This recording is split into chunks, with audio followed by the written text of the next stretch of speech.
Jason Licht opens up about a big regret he had as GM of the Buccaneers. That and more on today's episode of Locked On Bucs.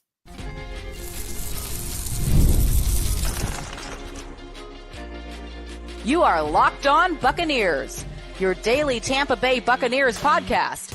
Part of the Locked On Podcast Network, your team every day. What's up, and welcome into this Thursday episode of Locked On Bucs, your daily podcast covering the Tampa Bay Buccaneers, part of the Locked On Podcast Network, your team every day. I want to thank you for making Locked On Bucs your first listener view every single day. Make sure you subscribe or follow for free on YouTube or wherever you get your podcasts. And of course, you can follow along on Twitter. I am James Yarcho at @Yarcho_Bucs, credentialed member of the media covering your Tampa Bay Buccaneers as deputy editor of SB Nation's BucsNation.com. Here with you every Monday through Friday, along with the everydayers. And for that, I want to share my appreciation for your continued support of the show. One of the ways you can support the show is become a Locked On Bucs insider. You're going to get news, rumors, updates, general thoughts, one-on-one conversations with me via text message. Go to joinsubtext.com/LockedOnBucs to become an insider today. This episode is brought to you by Game Time. Download the Game Time app, create an account, and use code LOCKEDONNFL for $20 off your first purchase. Terms apply. What's it going to take to get the Bucs out of the witness protection program and the Bucs bring in a former Rams defensive lineman? That is coming up in a little bit in our Locked On Bucs mailbag. But let's start with something interesting from Buccaneers general manager Jason Licht. So Jason Licht was on the Loose Cannons podcast with my buddies Sammer, Stank, and Christian. For those that haven't watched it, make sure you do so. Really fun and entertaining show from those guys. Couple of cool insights and lots of laughs. But I wanted to focus in on something that Jason mentioned when talking about the offseason moves that were made. Of course, most of those moves were made in-house. The Bucs just brought in their own guys, brought them back. But a big headline for those that follow the Bucs, maybe not a big headline for those outside of the area because, again, witness protection program.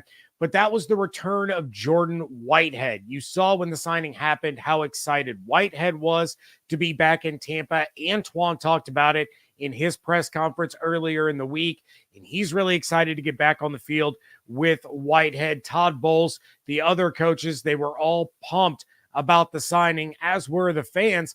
And I talked a lot about that move on this show, how I feel it impacts the defense, how I think it helps the defensive back, the back end of the defense. But the guys over at Loose Cannons brought it up to Jason Licht, and he said, quote, Jordan, it was a miracle. We had to draw the line at some point, and I made a mistake. I'm glad we got him back. It was a mistake that I regretted the minute we let him walk. So luckily, I had the chance to get him back, and nobody's happier than him, Nick Rapone, Todd Bowles, myself. He's going to make a big impact for us this year, end quote. It's not often that you have a GM come out and just flat out say that they made a mistake. We've seen it in Jason Licht's actions. Over the years, you go back, Michael Johnson signed a big deal. Licht moved on quickly. Swaggy Baker, Roberto Aguayo, Josh McCown, Noah Spence, Jameis Winston, even to an extent. Jason has not hesitated to move on from guys that weren't working. He did go on the Loose Cannons podcast to credit the Glazer family during the show for being supportive and telling him that it's okay to make mistakes, but just don't stick with something if it doesn't work. It's also not often that a GM can make a mistake and have the opportunity to rectify it and bring that player back after such a short time away. Most guys, when they leave an organization because they aren't re-signed, or the GM and or coach decide that they don't fit the vision of the future, a lot of those players won't return after that. They move on, and if a team admits that they made a mistake and tries to get them back, the player is usually the one that says thanks but no thanks, and kind of forces the team to live with that decision, constantly asking themselves, what if we had brought that player back? I absolutely love this from Jason. He didn't give the coach speak answer that we see so often with GMs and obviously with coaches, which is where the name comes from. He doesn't sugarcoat it. He flat out said, basically, that's on me. It was a bad decision and one I regretted, but essentially thought it was the right decision at the time because of the situation. And you go back to when the Buccaneers let Jordan Whitehead walk. That was after 2021 when the Bucs looked like they could have gone back to back. And I still will die on the hill that if Godwin didn't get hurt, or at the very least, Antonio Brown hadn't done Antonio Brown things, the Bucs beat the Rams, they beat the Niners, and they beat the Bengals and go back to back. But think of all the stress that the Bucs had against the cap after 2021, the void years that they had to put into a lot of these contracts to try and make one more run, try to retain the talent that they had that had won the Super Bowl just 2 years before. You had Mike Edwards, Keanu Neal, and Logan Ryan back there with Antoine Winfield Jr., and it just didn't really work. You had Ryan Jensen get injured. Gronk left. Julio was a non-factor. Fournette and Rashad couldn't really get the run game going. That whole season was a mess, and it sucked to see that window end on that note. But Jason was in a spot where they had no money, and he had to draw a line in the sand. Now, he found himself a mulligan to get the back end of the defense working again, and the duo of Winfield and Whitehead is absolutely going to be a dynamic one. Sammer even mentioned on that Loose Cannon show that Jason Licht appeared on that SiriusXM NFL Radio said that the Bucs have the best safety room in the league. That's how important it was to get Jordan Whitehead back. So again, check out the Jason Licht episode over there on Loose Cannons. It really was great, but it was really cool to see Jason Licht go on there, admit a huge blunder, and just be honest about it instead of giving those typical canned answers to questions and really continue to he was pretty loose on that show and pretty straightforward about a lot of things. But look, this Jordan Whitehead edition was a huge one, and Jason Licht knows it, and that's why they brought him back. Obviously, Nick Rapone was thrilled. I'm sure a lot of you saw the videos that circulated the Buccaneers social media, whether it was on Twitter or Instagram or Facebook, the news that when Todd Bowles told Rapone that Jordan Whitehead was coming back, I mean, that guy literally jumped out of his chair and was beyond excited.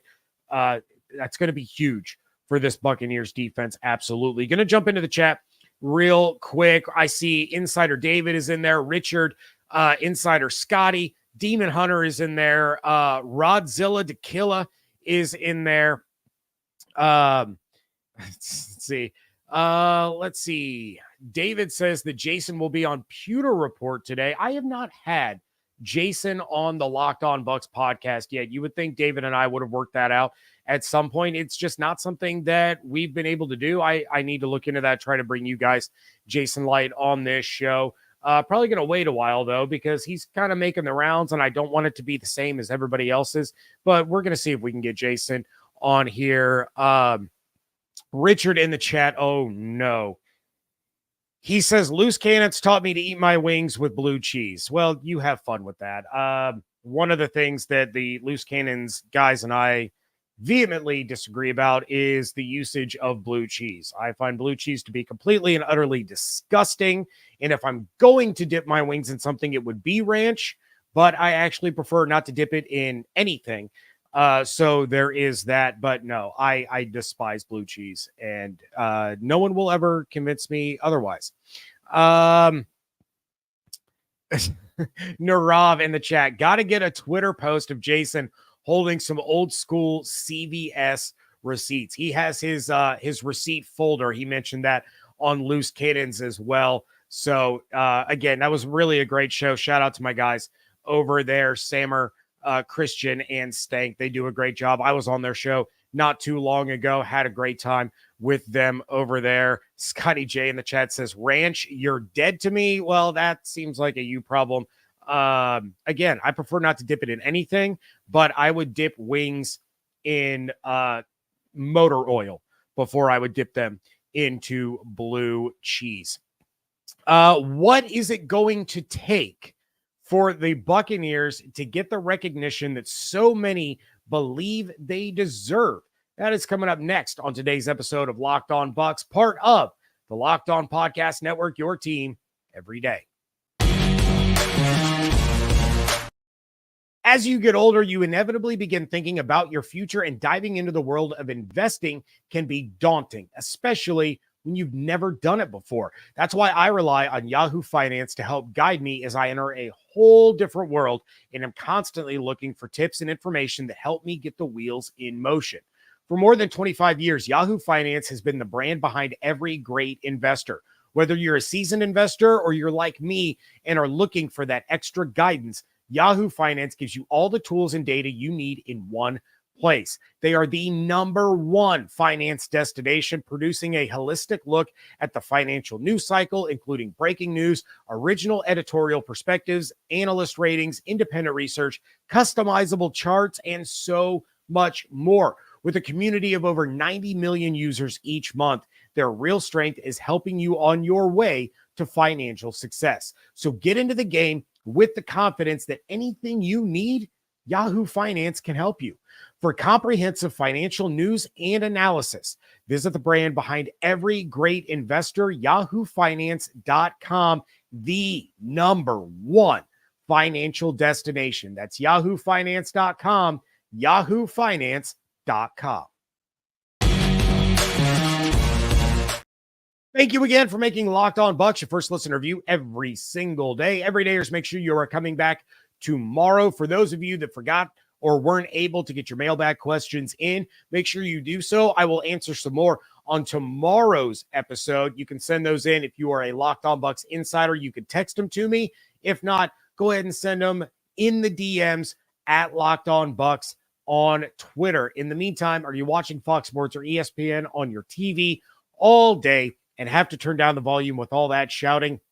Make the switch to Locked On Sports today, a free 24/7 sports streaming channel program for you every day to bring you the biggest stories without all the screaming. Locked On Sports today brings you can't miss analysis, opinions, and news, streaming 24/7 on YouTube or the free Amazon Fire TV channels app, part of the Locked On Podcast Network, your team every day. It is time for that ever popular Locked On Bucs mailbag, and we're going to start with Insider Mike, who I was chatting with quite a bit yesterday, and he asks, how many rings will it take to get us out of NFL purgatory? Or better yet, will the NFL and the media ever put respect on our team? Excuse me just one moment.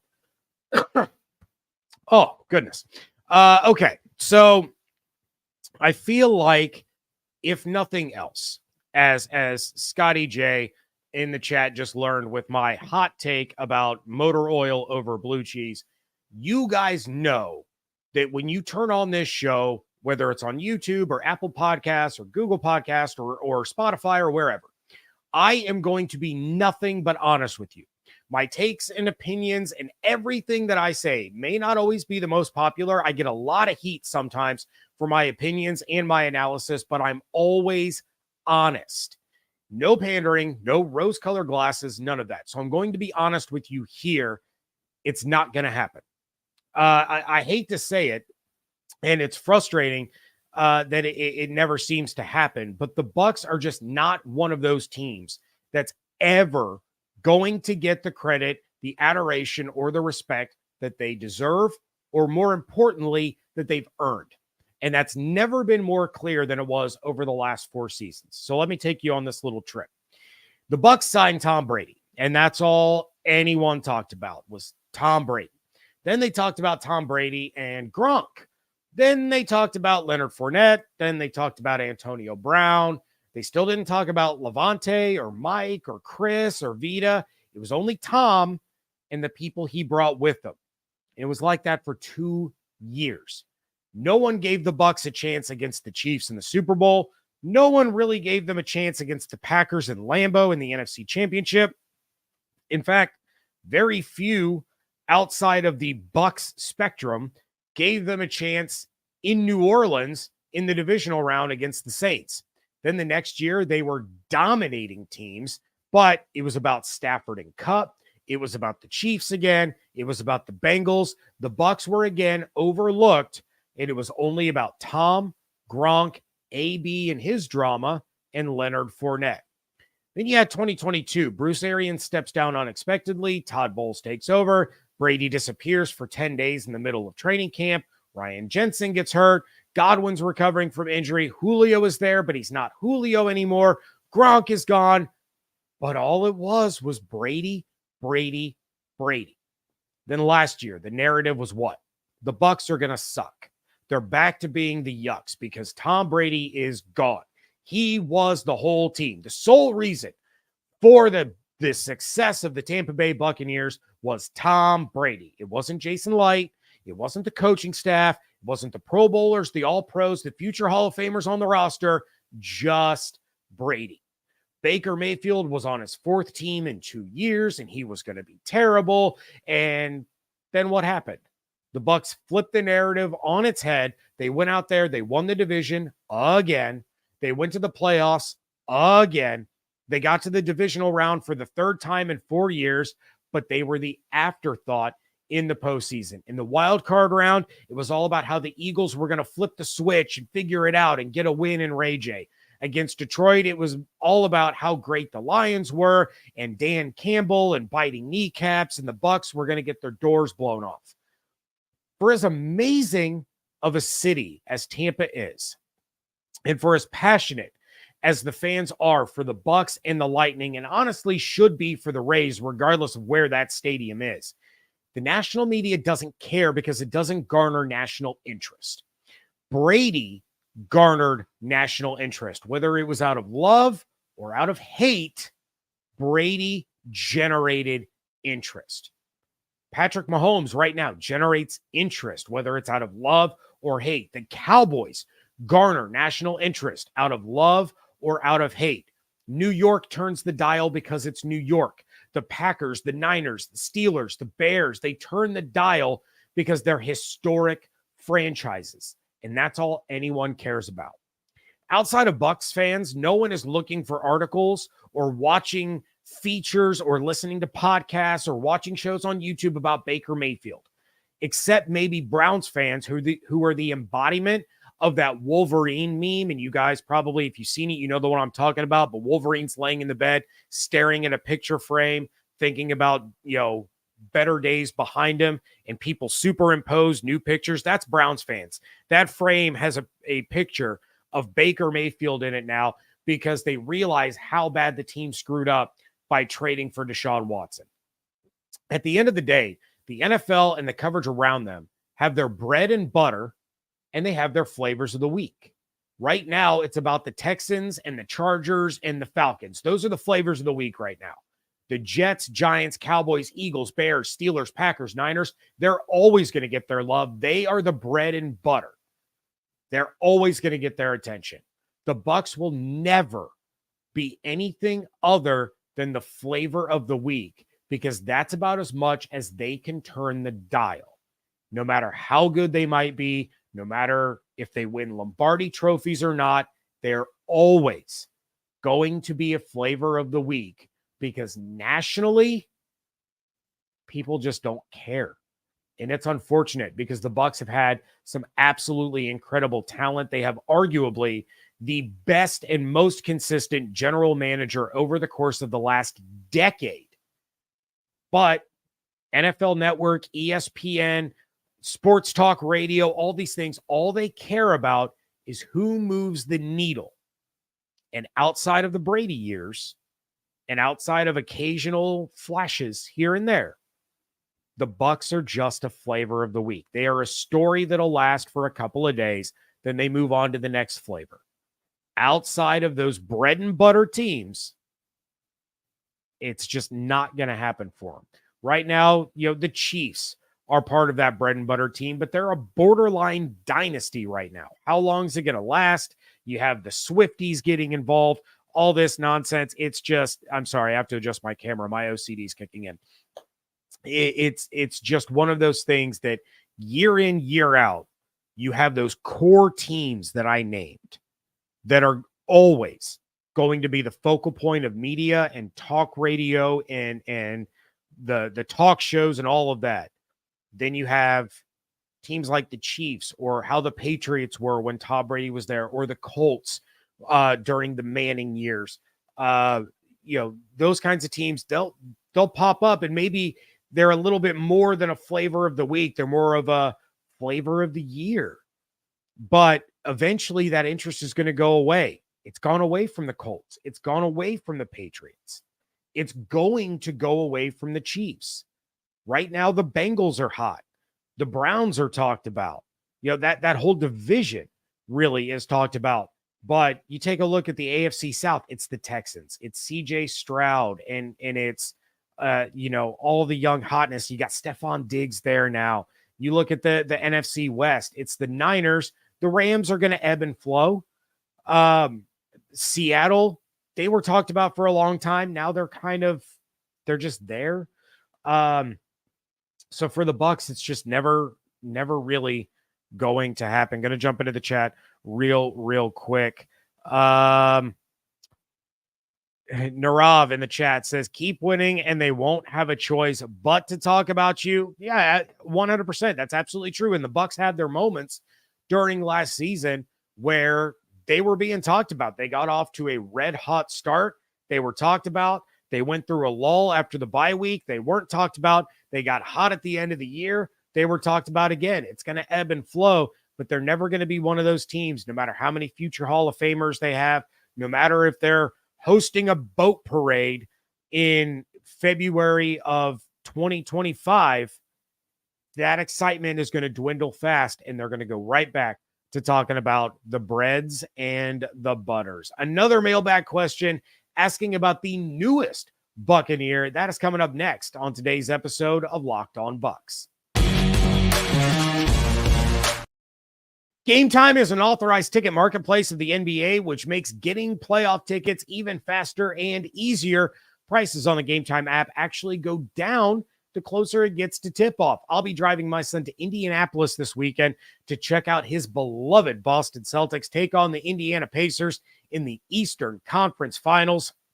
And those last-minute deals from Game Time are the best way to make sure we get in to see his favorite team. With Game Time's last-minute deals, I can save up to 60% off for those playoff seats. And once I find where we're going to be sitting, being able to use Apple Pay and have those tickets on my phone in just 2 clicks makes the process about as easy as you can get. No surprises either. With all-in pricing, I know exactly what I will spend when I'm looking for where we're going to sit. So take the guesswork out of buying NBA tickets with Game Time. Download the Game Time app, create an account, and use code LOCKEDONNFL for $20 off your first purchase.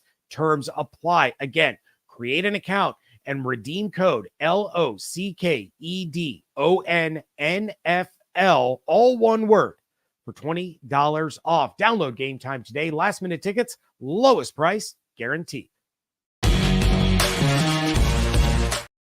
Wrapping things up here on a live Thursday edition of Locked On Bucs podcast. And insider David, who I saw in the chat, said, talk a little about Earnest Brown. Interesting pickup. We lose Patrick Laird as a result. How much will he improve the pass rush rotation? So for those that didn't see, the Buccaneers signed defensive lineman Earnest Brown, formerly of the Los Angeles Rams. Brown was a 5th-round pick by the Rams in 2021, played in just 12 games over the course of the last 2 seasons. He has no sacks, 14 tackles, 1 tackle for loss to his name. Ultimately, this is a depth move at best. He may not even make the roster when all the wheat is separated from the chaff. Patrick Laird was in a similar situation. He likely wasn't going to make the team after the addition of Bucky Irving. Plus, they still have Sean Tucker, and they have 2 other undrafted rookie running backs. So the Bucs decided to let him find another opportunity while potentially finding a guy that could make the back end of the roster as a depth piece, or potentially stick around on the practice squad and kind of stay there in reserve in case of injury. If he does make the 53-man roster, I would say his impact on the pass rush is going to be minimal at best. outside of maybe eating an extra guy, who might be blocking and, freeing up a lane for a blitzing defender who might then have an easier time getting to the quarterback. He's not the kind of guy that's going to roll in and have 4 or 5 sacks this season. At the end of the day, there's a reason he's available when he was still on his rookie deal as a 5th round pick, which is about as cheap of a depth piece as you're going to be able to find these days. If it works out, great. If it doesn't, I can't say that I'm going to be all that surprised. Right now, I think this is more of a camp body situation than anything. So, David, I hope that answers your question, and I hope it doesn't bum me out a little bit. I just don't really see this being any kind of spectacular move by any means. Ultimately, this is just a guy that's probably going to be on the roster for training camp. We'll see if he makes a big enough impression to get past that. And then finally, I'm going to go through this real quick, but another insider, Mike, different from insider Mike that asked about the Bucs getting their respect. He sent me his win-loss predictions for the season and asked my opinion. So for those in the chat, feel free to give your opinion as well. He has the Bucs going 12-5 with wins against Washington, Detroit, Denver, Atlanta, New Orleans, Atlanta again, the Giants, Raiders, Chargers, Cowboys, Panthers, and Saints, with losses coming from the Eagles, Ravens, Chiefs, 49ers, with the notation saying he thinks the Bucs can get the upset, and the Panthers, with the note saying, quote, only because they always have one of those games. Now, when Insider Mike texted me the record, he had written out 11-6, but then I was going through and the wins added up to 12, the losses added up to 5. Maybe he meant to mark one of those wins as losses and just got his numbers mixed up. I'm not sure. So either 11-6 or 12-5. But Mike, here are my thoughts. Going 6-4 before the bye, with a win in Detroit and 3-0 against the division is going to be a very tall task. Then you have wins in Los Angeles, wins in Dallas. Those are going to be tough too. I have the Chargers marked as a win. Winning in Dallas is certainly going to be tough. I think what you have there at 12-5 is the ceiling for this team, though I think they're more in the range of between 9 and 11 wins. I certainly believe they're going to be over 500. I'm not sure they're going to be beating the Lions on the road in week 2. I think they actually stand a better chance of beating Philadelphia at home in week 4 than they do winning on the road in Detroit.